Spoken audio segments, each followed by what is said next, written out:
Night சாப்பிட்ட பழைய சாப்பாடை தண்ணி ஊற்றி காலையில் வச்சுன்னா ஃபர்மெண்டட் ஃபுட்டு இதை தான் நாங்கள் சாப்பிடுவோம். ஸோ இது எப்போ குடிக்கணும் காலையில் அப்படிங்கும்போது நீங்கள் எடுத்து அந்த போதைகள் அளவில் இருக்கும்போது நீ குடித்தா ஒரு தவறில்லை. அதே மாதிரி நீங்கள் சாராயத்தையும் எடுத்தாலும் குடிக்கலாம். சாராயத்தை விட கல் உடலுக்கு நல்லது மருத்துவ ரீதியில். நீங்கள் அளவோடு குடிக்கும்போது நீங்கள் அதை 10 ml குடிக்கும்போது இது 20 ml குடிக்கலாம். கல் என்பது ஒரு உணவு. இது நம்ம மனிதனத்துக்கு ஏற்றதா இல்லையாங்கிறது அறிவுபூர்வமாக பேசணும். அந்த இதெல்லாம் பேசும்போது இது அரசியல் ஆக்குவது அது அரசியல். 2026 எலெக்ஷன் வரும்போது புது புது பிரச்சனைகள்லாம் வரும், முளைச்சு வரும். அதாவது சேலஞ்சஸ் நிறைய வரும்.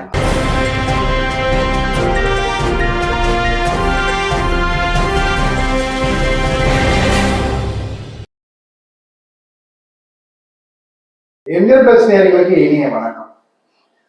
அது தமிழக அரசியல் களத்தில் பார்த்தீங்கன்னா பல்வேறு விதமான நிகழ்வுகள் அரங்கேற்றி வருகின்றன. இப்போ ஒரு 10 நாளாக பார்த்தீங்கன்னா ஒரு முக்கியமான விஷயம், அது கல் உணவின் ஒரு பகுதி அப்படின்ற ஒரு சாதனம். அது இல்லவே இல்லை.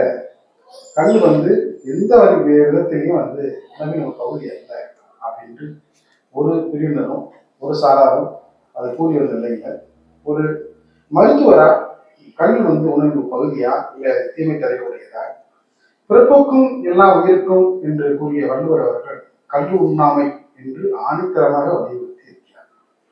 அதாவது சங்க காலத்திலேயே பார்த்தீங்கன்னா அதிகமானும் அவையாரும் கல் குடித்து விட்டு கரைத்தார்கள் என்று பல்வேறு விதமான ஆதாரபூர்வமான செய்திகளை பல்வேறு தலைவர்கள் வைத்தாலும் அதை எதிர்த்து மறுத்து சொல்ற அரசியல் கட்சி தலைவர்களும் இருக்கிறார்கள்.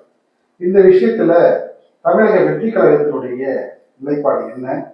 ஒரு மருத்துவரா அண்மையில் தமிழக வெற்றி கழகத்தில் இணைந்த முன்னாள் சட்டப்பேரவை உறுப்பினரும் அரசியல் விமர்சகரும், அதாவது மக்கள் நல ஆர்வலருமான ஒரு நல்ல ஒரு ஆரோக்கியத்தை வலியுறுத்தக்கூடிய ஒரு முன்னாள் சட்டப்பேரவை முறையில் இந்த நிகழ்ச்சியை அது கட்டமைச்ச நோக்கமே பார்த்தீங்கன்னா கல் உணவின் பகுதியா, நன்மையா தீமையா, ஒரு மருத்துவராக அவர் என்ன சொல்கிறார் என்பதை அவர் கேட்டு தெரிந்து கொள்ளலாம். வாங்க நிகழ்ச்சிக்கு போனோம். வணக்கம் சார். வணக்கம். அதாவது பார்த்தீங்கன்னா தமிழக அரசியல் களத்தில் ஒரு 10 நாட்களுக்கு மேலாக இந்த விஷயம் கல் உணவின் பகுதி தான். கல் குடித்தான உடம்புக்கு நல்லது அப்படின்னு சொல்றாங்க. கல் எந்த விதத்திலையும் நல்லது இல்லை, தீமையே. ஏன்னா பிறப்புக்கும் எல்லா உயிருக்கும் என்று கூறிய வல்ல பெருந்தகை அந்த கல்லுண்ணாமை என்று அதிகாரத்தை ஆணித்தரமா சொல்றாரு. கல் குடிக்கூடாதுன்னா கல் குடிக்கூடாது சொல்றாரு. ஒரு மருத்துவரா உங்க பார்வை, அதே நேரத்தில் சங்க இலக்கியத்துல அதிகமான அவையாரும் கல் குடித்து விட்டு கதைத்தார்கள். அதாவது இப்போ தமிழ் வழிபாட்டு முறைகள்ல நிறைய விஷயங்கள்ல கல் வரவேற்று தான் திருவிழாவே கொண்டாடி இருக்கிறோம் அப்படின்னு நிறைய ஆதாரங்கள்ல சங்க நூல் சங்க இலக்கியங்கள் அதுல சொல்லப்பட்டிருக்கிறது. அது உங்களுக்கு மூடி பார்வை.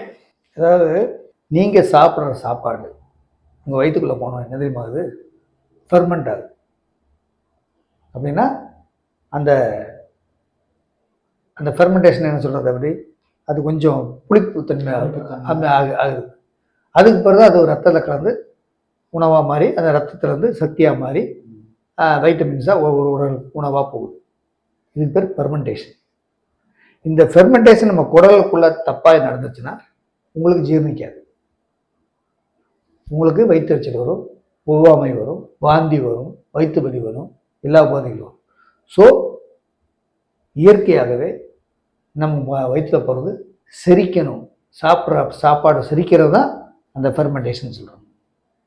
இதே மாதிரி தான் கல் எந்த பொருளும் நீங்கள் ஒரு நைட்டு சாப்பிட்ட பழைய சாப்பாடை தண்ணி ஊற்றி காலையில் வச்சுன்னா ஃபெர்மெண்டட் ஃபுட்டு இதை தான் நாங்கள் சாப்பிட சொல்லுவோம்.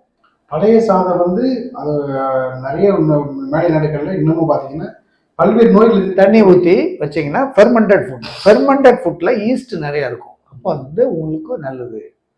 ஸோ அது மாதிரி கல்லையும் எடுத்து ஒரு குறிப்பிட்ட நேரத்திற்குள் குடித்தீங்கன்னா அது ஃபெர்மெண்டட் ஃபுட் ப்ராடக்ட். அதை ரொம்ப நேரம் வச்சிங்கன்னா போக தான் அது போதையாக மாறும். இப்போ கல்லை எப்படி குடிக்கணும் அப்படின்னா, வள்ளுவர் என்ன சொல்லியிருக்காருன்னா, போதையா மாறினா கல்லாட்டி குடிக்க வேண்டாம் அப்படின்னு தான் பொருள். புரியுதா உங்களுக்கு? இல்ல, பதநீர், பனைப்பொருட்கள், மற்ற சார்ந்த விஷயங்கள் அதுதான். எந்த இருந்தாலும் அந்த ஒரு குறிப்பிட்ட நேரம் வரை, இன்னும் உங்களுக்கு சொல்றதா, ஒரு கேப்பக்கூழ், பழைய நம்ம கேப்பக்கூழ் எடுத்துக்குவோம். அந்த கேப்பக்கூழோ கோதுமை கூழோ நம்ம வந்து கரைச்சி வச்சிருந்தோம்னா ஒரு குறிப்பிட்ட நேரம் வரை அதை புளிச்சு நமக்கு சாப்பிட்ற மாதிரி இருக்கும். ஒரு குறிப்பிட்ட நேரம் போயிடுச்சுன்னா அது பொங்கிரும். அது வந்து முறையா வந்துடும். அதுக்கடுத்து அதை சாப்பிட முடியாது. முதல் நாள் அரைக்கிற மாவு இருக்குல்ல, அதுவே பாத்தீங்கன்னா பொங்கி தான் மேல வரும் வரும். ஆனா கொஞ்சம் ஆளுகள் இருக்குது எல்லாமே அதாவது அப்படின்னா அதை வந்து என்னன்னா, இந்த ஆல்கஹால் ப்ரொடக்ஷன்லயே ஃபெர்மெண்டேஷன் ப்ராசஸ்ன்னு ஒன்று இருக்கு. எப்படி ஃபெர்மெண்டேஷன் ப்ராசஸ்? ஸோ இது எல்லாமே இயற்கையில ஒரு ரசாயன மாற்றங்கள் தான். ஸோ இது எப்போ குடிக்கணும் காலில் அப்படிங்கும்போது, நீங்கள் எடுத்து அந்த போதைகள் அளவில் இருக்கும்போது நீங்கள் குடித்தா தவறில்லை. அதே மாதிரி நீங்கள் சாராயத்தையும் எடுத்தாலும் குடிக்கலாம். ஹாப்பி ட்ரிங்கிங் அப்படின்றது கேள்விப்பட்டிருக்கீங்களா? ஹாப்பி ட்ரிங்கிங் ஒரு குறிப்பிட்ட அளவு நீங்கள் குடிச்சீங்கன்னா உங்களுக்கு மூடு ஹாப்பியாக இருக்கும். அதுக்கு பிறகு தான் ஹாப்பி ட்ரிங்கிங். ஆனால் நீங்கள் அதோடு நிறுத்திக்கணும். அது உங்களுக்கு செரிமூட்டும், உடம்புக்கு நல்லது. நீங்கள் சொல்கிறார் இல்லையா, டாக்டர் சொல்கிறார் நீங்கள் அளவோட குடிச்சின்னா இருதயத்துக்கு நல்லதுன்னு சொல்கிறாரு.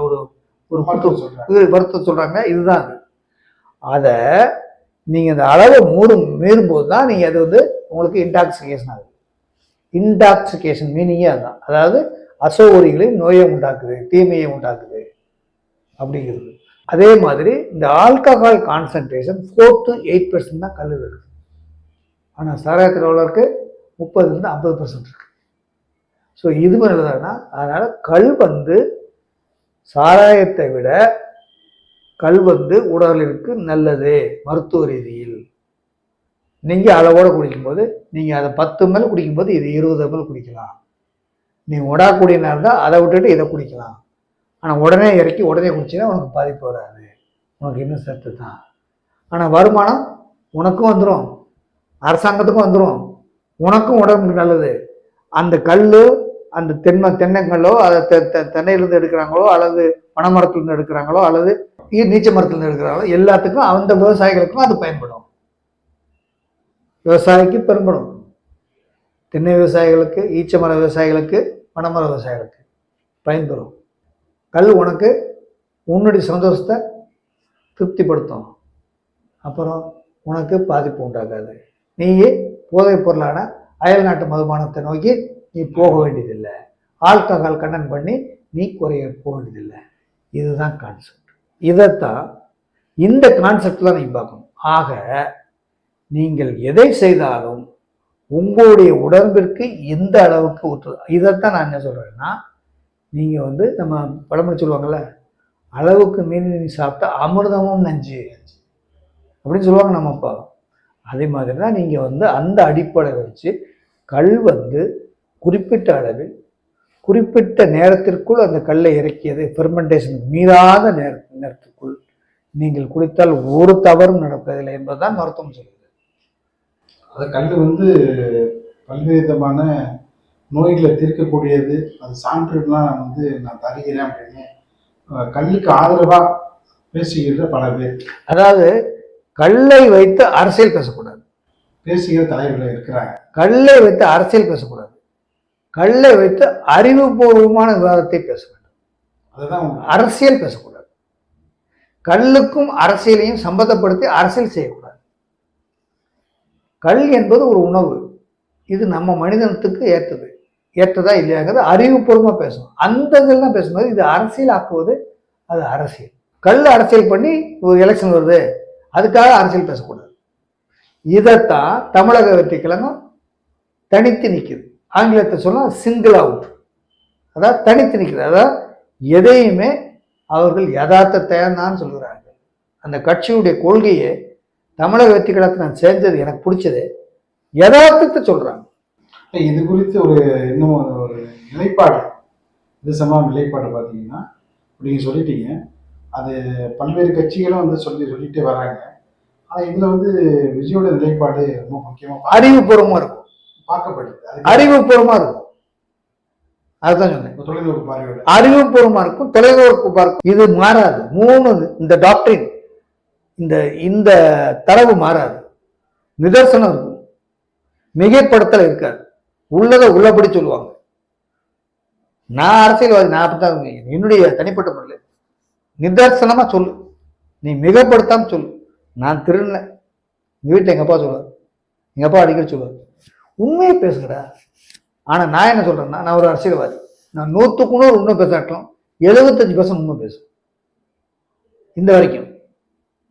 அதை நான் கடைப்பிடிக்கிறேன். பல மாநிலங்கள்ல கல்லுக்கு இருக்கிற தடையெல்லாம் சுத்தமா கிடையாது. தமிழ்நாட்டில் மட்டும் இது பியூர் அரசியல் சார். தடை ஏன் அப்படின்னு அது அதாவது நீங்க என்ன பண்ணணும், ஒண்ணும் வேணாம் சார். அவங்க சொல்ற நம்ம அரசியல்ல நம்ம தமிழ்நாட்டு அறிஞர்களும் மருத்துவர்களும் இந்திய வழிமுறை மருத்துவர்களும் வெளிநாட்டு அலோபதிக் மருத்துவர்களும் தலை சிறந்த மருத்துவர் இருக்கிறார்கள். பொதுநலத்தில் அக்கறை கொண்டவர்கள் ஏராளம் ஏராளம் ஏராளம். அதற்கு மேலாக ஒரு அரசாங்கத்திற்கு அளவில்லா அதிகாரம் அதிகாரம் அதிகாரம். இதையெல்லாம் நீங்க பயன்படுத்தி நீங்க யதார்த்தமா ஆத்மார்த்தமா அறிவார்ந்த ஒரு சிந்தனை இருந்தா உங்களுக்கு நல்லது செய்யணும்னு அரசாங்கம் வந்து வருமானமும் வரணும், மக்களும் காப்பாற்றப்படணும், மக்களும் சந்தோஷமா இருக்கணும். அதாவது ஒரு என்டர்டைன்மெண்ட் வேணும் இல்லையா, நிச்சயமா ஒரு பொழுதுபோக்கு வேணும் இல்லையா, இது எல்லாத்தையும் சீர்தூக்கி பார்த்து. எனக்கு இப்போ தலைவலிக்கு சார், எனக்கு இப்போ ஒரு டீ குடிக்க தப்பு இல்லையா, எனக்கு தேவைப்படுது. ஆனால் அந்த ஒரு கிளாஸ் டீ தான் குடிக்கணும். ஆனால் டீ தலைவலிக்கு டீ குடிக்க நீங்கள் இம்போஸ் பண்ணக்கூடாது. என்னுடைய ஃபண்டமெண்டல் ரைட்ஸ் அது, என்னுடைய ஃபண்டமெண்டல் ரைட்ஸ். அந்த ஆர்டிகல் 19 தான் சொல்லுது. அப்படி இது எல்லாத்தையும் சேர்த்து பார்த்து ஒரு மொயா மீடியா அரசியல் ஆக்காமல், ஆனால் அரசியல்ல தான் இது முடியும். அதுதான் கேட்குறேன், அரசியல் தான் இது முடியும். மக்களாட்சி தத்துவத்தை அரசியல் ஒன்றும் பண்ண முடியாதுல்ல. ஸோ அந்த மக்களுக்கு எதுவாக இருக்கிறது, நீங்க மக்களிடத்துல ஒரு கருத்தை கேட்டு 2026 தேர்தலில் இந்த கல்வி விஷயம் முக்கியமா இடம்பெறும் அப்படின்ட்டு எல்லாமே பார்க்குறாங்க. அதான் அரசியல் வந்து இந்த எலெக்ஷன்ல 2026 எலெக்ஷன் வரும்போது புது புது பிரச்சனைகள்லாம் வரும், முளைச்சு வரும். அதான் சேலஞ்சஸ் நிறைய வரும். அதுக்காக இந்த விஷயத்தை இப்ப வந்து எல்லாருமே கையில் எடுக்கிறாங்க. அதாவது மடைமாற்றம் சரி, ஏதாவது எந்த விதமா இதெல்லாம் வந்து தாண்டித்தான் வருது. அதாவது நானும் அரசியல் கட்சி எத்தனையோ இப்போ தொடங்குறாங்க, எத்தனையோ கட்சிகள் தொடங்குறாங்க. ஆனா தமிழக வெற்றி கழகம் பல அரசியல் கட்சிகளுக்கு வந்து ஆட்டம் கட்டுருச்சு. அது எனக்கு நல்லாவே தெரியுது. அந்த பதட்டம், அந்த படபடப்பு வெளிப்படையாகவே தெரியுது. அதனால இந்த மாதிரி எதிர்ப்புகளும் விமர்சனங்களும் சவால்களும் எதிர்காத்துகளும் சூறாவளி காத்து கூட அடிக்கத்தான் செய்யும். இதையும் தாண்டித்தான் நம்ம வந்து அரசியல் செய்யணும். ஆனால் அதெல்லாம் அதை எதிர்பார்த்து அதை தயார்படுத்தி அதை தாங்குவதற்கு தயார்படுத்தி இருக்கிறார்கள் என்பதுதான் உண்மை. நான் பார்த்ததில்ல.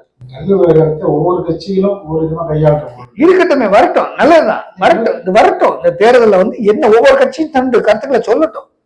விஜய் எப்படி கையாள போறாங்க சொல்லட்டும். அதுதான் சொன்னேன். நான் என்ன சொல்றேன்னா, ஒட்டுமொத்தமா தமிழக வெற்றி கழகத்தின் தலைவர் தளபதி அவர்கள் உள்ளார்ந்த ஆய்வு செய்து பல அறிஞர்களும் பல எக்ஸ்பர்ட்லையா கலந்து பேசி எது சாத்தியமோ, எது சாத்தியப்படுத்த முடியுமோ, எதை படிப்படியா செய்ய முடியுமோ, எதை உடனடியா செய்ய முடியுமோ, எதை கொஞ்சம் விட்டு செய்ய முடியுமோ, எதை அவசரமா செய்யணுமோ, எதை கொஞ்சம் பின்னாடி செய்யலாமோ, இது எல்லாம் ப்ரையாரிட்டைஸ் பண்ணி அவசியத்தை பொதுமக்களை நலனை எது ஏற்புடையதோ அதைத்தான் சொன்னேன். இவர் ஏற்புடைய அரசியலை, அனைவராலும் ஏற்றுக்கொள்ளக்கூடிய அரசியல், அதுதான் அது எல்லாமே இருக்கு, பொருந்தும். அந்த மாதிரி ஒரு அரசியலை ஒரு புதிய கோணத்தில், ஒரு பரந்த மனப்பான்மையில், ஒரு நேர்கொண்ட பார்வையில், ஒரு நேர்த்தியான பாதையில் எடுத்து செல்வார்கள் என்பதில் எனக்கு நம்பிக்கை இருக்கிறது. இன்னும் 8 மாசம் இருக்குது, பொறுங்க, ஒன்னொன்னா பாருங்க, எல்லா கட்சிகளையும் பாருங்க, பார்ப்போம், எல்லாத்தையும் நம்ம கிரகிப்போம், உள்வாங்கிக்குவோம், அலசி அக்கு வேற ஆணி வேற அலசுங்க, யாரு நல்லதுன்னு பாருங்க, நீங்க தீர்மானிங்க. உங்க நம்பிக்கை நிறைவேற நெஞ்சார்ந்த நன்றி சார். நன்றி, வணக்கம்.